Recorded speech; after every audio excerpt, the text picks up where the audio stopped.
इतनी इतनी ज्यादा नफरत फैलाने वाले लोग हैं। उस बलिदानियों के उस गेट पर जो शहीद लिखा हुआ है, ये भी इन सरकार वाले लोगों को रास नहीं आया, उस पे से शहीद हटाकर बलिदान लिख दिया। ऐसा ही तो हुआ साहिल भाई। मैं पूछना चाहता हूं, आप कितनी नफरत फैलाओगे और इस नफरत को कहां तक लेकर जाओगे? हर जगह पर, हर लम्हे में, हर इनकी भाषा में, हर इनके वक्तव्य में, किसी जगह चले जाओ, समझिए जितनी बड़ी आग लगा देगा, जितना हिंदू मुसलमान कर लेगा, उतना ही बड़ा भाजपाई हो जाएगा। आज मैं खुले रूप से यहां पर कह रहा हूं, अभी सदन चल रहा था हमारा, मुझे बोलने का अवसर मिला। कई लोगों ने स्पीच अगर मैंने देखी ना हो तो देख लेना। बात आई कि 2047 का मिशन, एजेंडा 2047, ये जुमलों की पूरी पार्टी और सरकार है। जुमला नोटबंदी हो जाएगी तो सबको फायदा होगा, आतंकवाद बंद हो जाएगा, सब चीज अच्छी हो जाएंगी। बर्बाद। मेक इन इंडिया बर्बाद। सबसे बड़ा वादा किया किसानों से कि 2022 में तुम्हारी आमदनी दुगनी हो जाएगी, झूठा निकला। और अब एक नया नारा करके लाए हैं 2047। सोचिए 2047 कब आएगा? मैंने सदन में खड़े होकर यह बात मुख्यमंत्री जी के सामने कही कि आपका मिशन, आपका एजेंडा, आपकी योजना 2047 की कुछ नहीं है। आपके पास दो काम हैं, एक वोट की चोरी चुनाव आयोग के नाम पर, और दूसरा पुलिस के डंडे के नाम पर, प्रशासन के दम पर, और दूसरा एजेंडा आपका हिंदू और मुसलमान में नफरत फैलाना। इसके अलावा तुम्हारा और कोई एजेंडा नहीं है, कोई एजेंडा तुम्हारा नहीं है। विकास की बात करते हैं, किसी गांव में घूम के चले जाओ, एक योजना नहीं मिलेगी, सारी सड़कें उखाड़ के फेंक दी। 3-4 बातें हैं मोटी मोटी, जिसका सब लोगों को ध्यान रखना चाहिए। एक दवाई, दूसरी पढ़ाई, तीसरी महंगाई, चौथी बेरोजगारी। इसी के आसपास हम लोग घूम रहे हैं। मुझे इससे आगे भी बोलने का मौका मिला और मैंने उसी सदन में यह बात कही कि मुझे जनता ने चुनकर यहां पर इसलिए भेजा कि मैं जनता की आवाज को उठा सकूं। और आप सब लोग इस बात के गवाह हैं कि सरना विधानसभा की नुमाइंदगी करते हुए अतुल प्रधान एक दिन भी, एक लम्हा भी इनके सामने कभी ना झुका है, हमें कभी दबा है। अभी मुख्यमंत्री है मेरठ में, समीक्षा दी, मंडल के अधिकारी थे, सारे विधायक थे। मैं जैसे ही गेट पर पहुंचा, पता चला गेट पर कि विपक्षी विधायक अंदर नहीं जा सकते। मैंने कहा आपको सूचना देनी चाहिए थी और आपको बोर्ड पर लिखना चाहिए था कि भाजपा के विधायकों के अलावा कोई समीक्षा में नहीं आएगा। अगर भाजपा लिख देते तो हम उधर की तरफ देखते भी नहीं, लेकिन तुमने मंडलीय समीक्षा बुलाई और हमें कोई सूचना नहीं दी। आप अगर अंदर घुसने नहीं दोगे तो मैं इसी गेट पर धरना देकर बैठूंगा। और पता कर लेना, जिन्होंने वीडियो अखबार पढ़ा हो, मैं उसी गेट पर बैठ गया, आधा घंटा भी नहीं झेल पाए।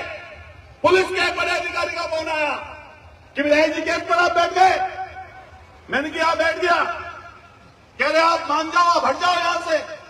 मैंने कहा हटने के लिए नहीं आया। तो कहा कि पुलिस हटा देगी। मैंने कहा मैं तुम्हारा स्वागत कर रहा हूं, आ जाओ, उठाओ, ले जाओ। दूसरे ही लफ्ज में उस अधिकारी ने कहा कि हम क्यों हटाएं। मैंने कहा फिर बोला क्यों बोला भाई? आधा घंटा, पौना घंटा नहीं झेल पाए। अंदर बुलाया, मूड की तरह बैठे थे 3 मंत्री, एक बागपत का, एक मेरठ का, एक गाजियाबाद का, मेरठ का सांसद, राज्यसभा सांसद, 2 एमएलसी, एक मेरठ का आपके कैंट का विधायक, एक एमएलसी हमारे एमएलए गुलाम मोहम्मद साहब। नंबर आ रहा था एक एक का बोलते हुए, क्योंकि मैं तो विपक्ष का अकेला था, सबसे लास्ट में बैठा था। तो मैंने ये देखा इनकी भाजपाइयों के जवान से एक बात, एक मांग, एक परेशानी, एक दिक्कत इन्होंने मुख्यमंत्री के सामने नहीं की। मेरा नंबर आया, मैंने पहला नंबर पर यह बात कही कि मुख्यमंत्री जी आप सबके मुख्यमंत्री अगर हैं तो आपको हमें रोकने नहीं देना चाहिए। इन अधिकारियों ने किस अधिकार से अतुल प्रधान को रोका? क्या मुझे जानवरों ने चुना है? मुझे भी इंसानों ने विधायक बनाया, हमारा भी क्षेत्र में समस्या है, इसलिए हम आपके सामने बात करके हैं। उन्होंने कहा जैसे ही मुझे पता चला मैंने तुम्हें बुला लिया। मैंने कहा आपने बुला लिया तो हमारी समस्या सुन लीजिए। मैंने बैक टू बैक 4.5 मिनट तक 16 सवाल किए, मेडिकल कॉलेज से लेकर प्राइवेट अस्पतालों से लेकर आपकी गंगा नहर की पट्टी पर सड़क का काम रुका हुआ है उसको लेकर, और ये आपका जो सड़क है मसूरी दोराला सरदना, आपके लावड़ दोराला सरदना भूरी और बड़ौद, मैंने कि 120 आदमी मर गए यहां कुचल कर। इतने ट्रक चलते हैं ऑल ऑडिट, आपको उसको स्टेट हाईवे बनाना चाहिए। हमने ये बात उनके सामने की। हमने कहा कि किसान तो खाद के कट्टे लेने के लिए लाइन में लगा खड़ा है, एक आधार कार्ड 5 बीघे पर सिर्फ 2 कट्टे मिल रहे हैं। 50,000 कट्टे भाजपा के एक नेता ने चोरी कर लिया रैक से, शिकायत की तो उसको खैर यहां पर सील कर दिया। आपके लावड़ में बात आई थी, सब किसान नहीं है लेकिन कुछ किसान भी बैठे हैं, यहां पर नकली खाद बिक रहा था नमक के ऊपर लेप करके, बताओ बिक रहा था नहीं बिक रहा था यहीं पर लावड़ में? आज तक कुछ नहीं, लेकिन करेंगे क्या? एक टैली के कट्टे बट्टे हैं। मैंने ये भी कही कि भूमाफिया का दौर है, आप जबान से भूमाफियाओं का नाम लेते हैं लेकिन कार्रवाई करते नहीं। और कार्रवाई क्यों नहीं करते? क्योंकि सारे लोग तो भाजपा ही है भूमाफिया, वही है भूमाफिया। जब तो सूची बनी थी, जो सूची बनी थी उस सूची का क्या हुआ? उनके ऊपर कोई कार्रवाई हुई या नहीं हुई?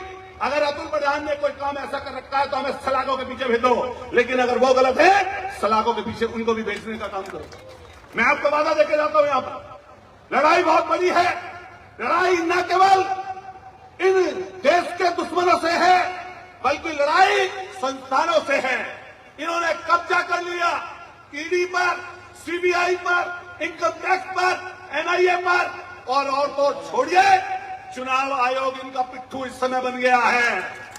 चुनाव आयोग, पूरे देश के विपक्ष के नेता लगातार ये बात कर रहे हैं कि वोट की चोरी हो रही है, वोट गलत तरीके से काटी जा रही है, और ये नुकसान इस समय लोकतंत्र का है, संविधान का है। अभी नेताओं ने इकट्ठे मार्च निकाला और मार्च निकालकर चुनाव आयोग के दफ्तर की तरफ जब चले तो रास्ते में लोक लिया, पुलिस का पहरा लग गया। आप सब लोगों ने वीडियो देखी होंगी। आज बिहार में विपक्ष के नेता फ्री करते हुए और वहां पर इकट्ठे होने के बाद उन्होंने यही कहा कि हम इसका विरोध करते हैं। मैं फिर यह बात कहूंगा कि मैं यहां पर खड़ा हूं, मैं यहां पर जाति और मजहब के नाम पर नहीं खड़ा हूं। अगर जात और धर्म के हिसाब से देखें तो सामने बैठे हुए लोग, मंच पे बैठे हुए लोग, इनमें से 99% लोग ना तो मेरी जात के हैं ना मेरे धर्म के हैं, लेकिन हिंदुस्तान क्या है ये समझने की जरूरत है। आओ और इस मुशायरे में आकर देखो, एक दूसरी जात का लड़का, एक दूसरे मजहब का लड़का, और यहां पर बैठा हुआ हर एक वो शख्स जो इस हिंदुस्तान से प्यार करता है, जो हिंदुस्तान से प्यार करता है, वो गले मिलने की बात कर रहा है, वो दोस्ती की बात कर रहा है, वो प्यार की बात कर रहा है, वो स्नेह की बात कर रहा है, वो नफरत की बात नहीं कर रहा। टीवी खोलो तो हिंदू मुसलमान, भाषण सुनो किसी के तो हिंदू मुसलमान, कितनी नफरत, कितनी बातें, कितना झूठ, कितनी चीजें उल्टी सीधी, जितना चाहे करा लो। और भ्रष्टाचार, तहसील में जाओ तो लूट मची, थाने में जाओ, चौकी में जाओ, शरीफ आदमी का सुनना है ही नहीं। क्या करोगे भाई ऐसी सरकार का, ऐसे लोगों का? लेकिन ये ध्यान रखना, बड़े बुजुर्ग कहते हैं ये बात कि जब घनी काली रात होती है तो उसके बाद जो उजाला होता है, उसकी जो किरणें पड़ती हैं सूरज की जमीन पर, वो रोशनी ही अलग तरह की होती है। इसलिए समझिए घनी काली रात है ये भी समय बीतेगा और निश्चित रूप से उजाला होगा। मैं नौजवान साथियों से अपील करके जाऊंगा, लावड़, सरदना, फलौदा, इन सबसे सेंसिटिव है सरदना। हमारी जगह सरदने के लोग बैठे हर दिन हर घड़ी, जब ये लोग ताकत में थे निकल के जा रहे, रिक्शे वाले के चल दूध कोई बेच रहा, उसका दूध पलट दिया, पान खा लिया, सिगरेट किसी की ऐसी ले ली पी ली, और रोज बदतमीजियां गुंडई। और यहां पर आप लावड़ में देखते होंगे तो जिसको ज्यादा वोट मिली वो जीत गया, जिसको कम मिली वो हार गया। यही तो लोकतंत्र है। इन पर मैं 3.5 साल भी पच नहीं रहा, परेशान हुए घूम रहे हैं। मैंने कहा कि और परेशान करूंगा तो मैं रुक जाऊंगा, आएगा और बड़ा मौका। इसलिए इकट्ठे रहना, एकजुट रहना। आपके बीच में कोई आएगा, मैं फिर ये बात कह रहा हूं कि जब आप सब लोग इकट्ठे हुए और इतने ही हमारे हिंदू भाई इकट्ठे हुए जब इस राक्षस को हराने का मौका मिला है, वरना ये हार पानी के ध्यान रखना ये बात। इसलिए एकजुटता के रहना। जब कोई आकर बांटने की बात करे, जब कोई आकर इस तरह की उस तरह की बात करे, ये अली भाई बैठे यहाँ पर, इनकी कोठी का मौका था। हमारे लावड़ का एक नया लड़का एक पार्टी से चुनाव लड़ रहा था, हमने इनकी कोठी में बुलाया, कई मौलाना साथी बुलाए, हमने कि बैठ जाओ, अगर तुम चुनाव लड़ोगे तो 1-2 हजार वोट काट लोगे, क्या पता मैं 500-400 से आ जाऊं, 15 साल की मेहनत खराब हो जाएगी। नहीं माने वो लोग, वो इसलिए नहीं माने बात क्योंकि कहीं और दूसरी जगह से ताकत मिल रही थी। 1700 वोट पड़ी, जीत गया मैं 20,000 से। अगर 500 वोटों से चुनाव हार जाता तो बताओ क्या होता, उससे क्या चीज हो जाती। आज मैं यहां खड़े होकर अगर सबसे कम भी काम करूंगा तो कम से कम आपके खिलाफ नहीं बोलूंगा, आपकी आवाज को बुलंद तो कम से कम करूंगा ही करूंगा, नफरत को नहीं फैलने दूंगा। ये अभी हमारे साथी बैठे हैं, इन्होंने जिक्र किया कि सदन में तुम्हें उठाकर बाहर फेंक दिया।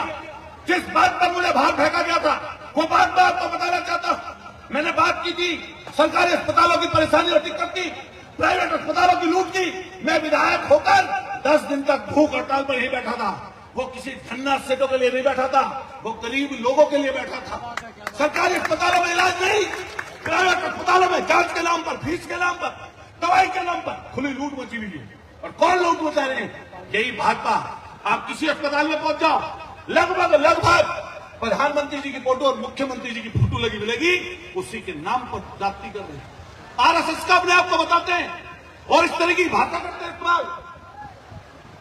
जब मैं सदन में बोल रहा था, deputy chief minister Brajesh Pathak को जवाब देना था, मैंने जैसे ही सवाल दागे तो सवालों का जवाब न देना पड़े, इसलिए बदतमीजी पर आ गए।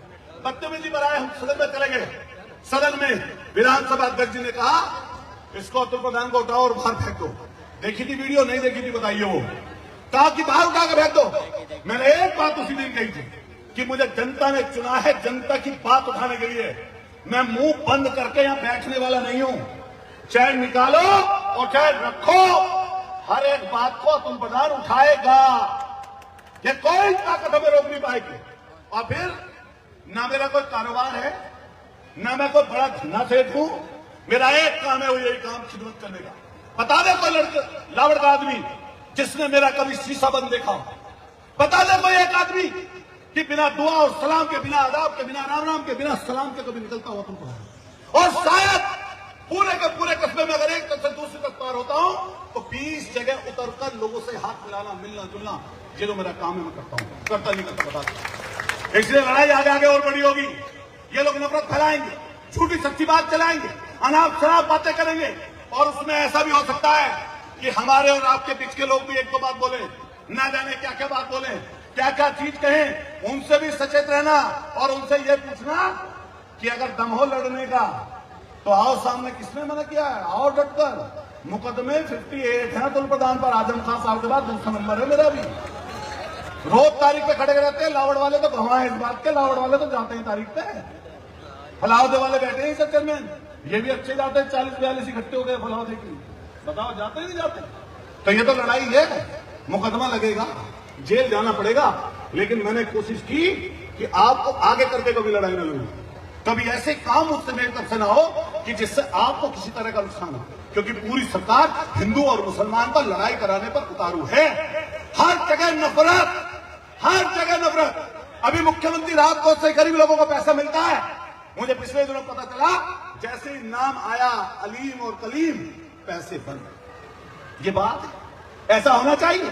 सामने बीमार आदमी खड़ा है, आप उसकी जांच पूछ रहे हो, आप उसका नजर पूछ रहे हो, आप उसको यह पूछ रहे हो कौन अमीर है कौन गरीब है। अरे कैसी बात और कैसी सोच। अगर इंसानियत जिंदा नहीं रहेगी और अगर इंसान ही जिंदा नहीं रहेगा तो राजनीति क्या खाक करोगे? पाकिस्तान का नाम ना हो, मुसलमान का नाम ना हो, जम्मू कश्मीर का नाम ना हो, तो भारतीय जनता पार्टी के किसी नेता का भाषण ही पूरा ना हो। यही भाषण नहीं, तो ज्यादा ना बोलकर यही कहूंगा, इकट्ठे रहिए और एकजुट रहिए और इकट्ठे होकर मदद करिए और वोटों का अपनी ध्यान रखना। ये बात लास्ट में इसलिए कह रहा हूं, अभी जिक्र आ रहा था। एक घर में 6 वोट, 7 वोट, 1 वोट कट जाएगी, आपको लगेगा एक ही तो कटी है। लेकिन जब बूथ पे जाओगे उस पे 1000 वोट हैं, 1000 में से 50 कट गई, एक बूथ पर 40 कट गई। बूथ हैं 400 विधानसभा में और 400 बूथों में 200-250 बूथ ऐसे हैं जो हमसे संबंधित हैं। अगर सबसे कम वोट 50 वोट भी काटी, 40 वोट भी काटी तो 10-12 हजार वोट कट जाती है। और 10-12 हजार कट जाए और 10-12 हजार फर्जी जुट जाए तो ना कहीं मौत में जाना, ना परेशानी में जाना, ना दिक्कत करनी, ना कुछ करना। चुनाव आयोग तो ऐसी दे देगा पड़ोस के उन्हें। इसलिए एक एक वोट कंपनी का ध्यान रखना। ये कुछ भी कह सकते हैं, कुछ भी एजेंडा फर्जी बातें चला सकते हैं। एक दिन में ना कोई आदमी सही होता है और ना एक दिन में कोई खराब होता है। जब कोई व्यक्ति आपके बीच का निकल कर ये कहने लगे कि खराब है तो उसको जवाब ये देना कि 20 साल से तो खराब नहीं, तो आज एक दिन में कैसे खराब हो गया।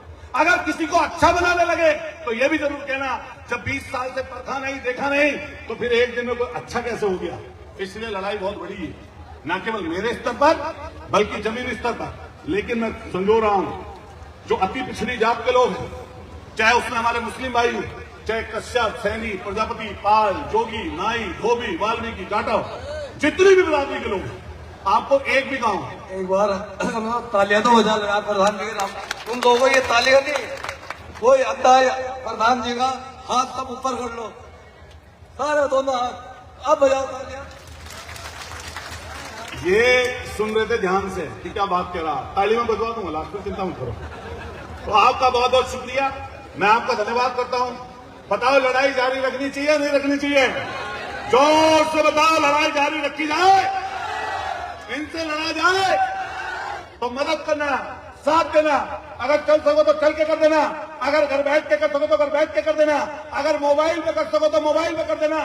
और ध्यान रखना, इस समय बीजेपी के आईटी सेल के लोग लगे हुए हैं, मुसलमान नाम लिख लेंगे, गुजर लगा लेंगे, प्रजापति लगा लेंगे, कश्यप लगा लेंगे, ठाकुर पीछे लगा लेंगे और कमेंटबाजी करेंगे। आपको समझ ना आए तो समझ लेना कुछ ज्यादा उल्टा सीधा बोल रहा है तो समझ लो भाजपा के आईटी सेल का आदमी है। इसलिए बहुत सचेत रहना, सोशल मीडिया पर वीडियो बनाए तो ध्यान रखना, छोटी सी बात बदंगल बन जाती है। आजकल रील कहीं की और होगी, आप बोल रहे होगे हिंदुस्तान जिंदाबाद, उसमें आवाज बढ़ देंगे कोई दूसरी और कहेंगे कि देखिए देशद्रोही कैसे कर रहे हैं। बताओ बात सही है गलत है? इसलिए बहुत बहुत शुक्रिया। जोर से नारा लगाएंगे, आवाज दो, बोलो एक, बोलिए आवाज दो, मुट्ठी बंद करो, जोर से बोलो आवाज दो, हिंदुस्तान, जोर से बोलिए हिंदुस्तान। इतने तो एक कोने के लोग बोल देंगे, लावड़ के मारे लड़के, जोर से बोल दो भाई, जोर से बोल दो बड़े बुजुर्ग साहब, बोलिए हिंदुस्तान, इंकलाब, इंकलाब। सरकार भी बनाइए और ताकतवर सरकार बनाइए। एक बार बस सरकार आ जान दो।